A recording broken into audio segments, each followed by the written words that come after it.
Hello বন্ধুরা, আজকে আবার আমি এসেছি আমার বর্তমানে গাছের অবস্থা দেখানোর জন্য। অবশ্যই রোদের মধ্যে গাছগুলোর অবস্থা খুব একটা ভালো নয়, তাও যা দু একটা ফুল ফুটেছে আপনাদেরকেও সেটা দেখিয়ে আনন্দ দিতে চাইছি। এইটা একটা বড় সাইজের অরেঞ্জ মানে গেরুয়া ধরনের জবা, দেখতে খুবই সুন্দর।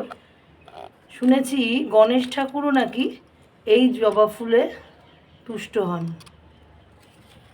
ওনারও একটি প্রিয় ফুল এই জবা। আশা করি ভালো লাগছে। বাকি গাছের অবস্থা এই আমার সেই আম গাছ যেটায় আম হয়েছিল, কিন্তু এখন শুধুই পাতা। এইখানে চলে আসছি, এইটা হচ্ছে লাল রাজস্থানী গোলাপ অর্থাৎ অ্যাডেনিয়াম, দেখতে খুবই সুন্দর।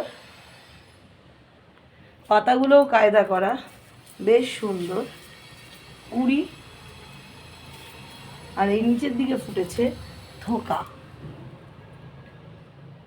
খুবই সুন্দর রংটা। এই শুকনো রোদ্দুরে গরমে এই গাছটাতেই সুন্দর ফুল ফুটে আছে, বাগানটাকে আলোকিত করে আছে। এই গাছটার জন্যই বাগানটা তাও কিছুটা আলোকিত।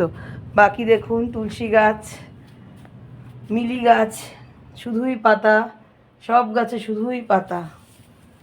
লেবু গাছে বড় রুক্ষ হয়ে গেছে, এখানে আর কোনো ফুল নেই।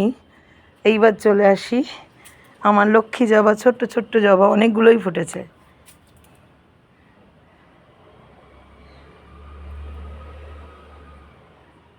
ছোট বলে অনেকগুলো একসাথেই ফোটে, না হলে তাদের ভালোও লাগবে না।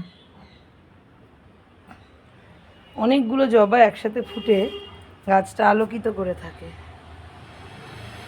এটা হচ্ছে নাকচম্পা, খুবই উঁচু গাছ, আরও উঁচুতে অনেকগুলো ফুল ফুটেছে। কাছের কটাকে দেখাচ্ছি, এটা আমি ঠিক হাতেই পাই না। মাথার ওপর চড়া রোদ্দুর, সুপুরি গাছ নারকেল গাছ ভেদ করে এই রোদ্দুর অর্থাৎ রোদের ছটা দেখতে বেশ সুন্দর লাগে। এইবার চলে আসি নয়নতারা, সাদা নয়নতারা।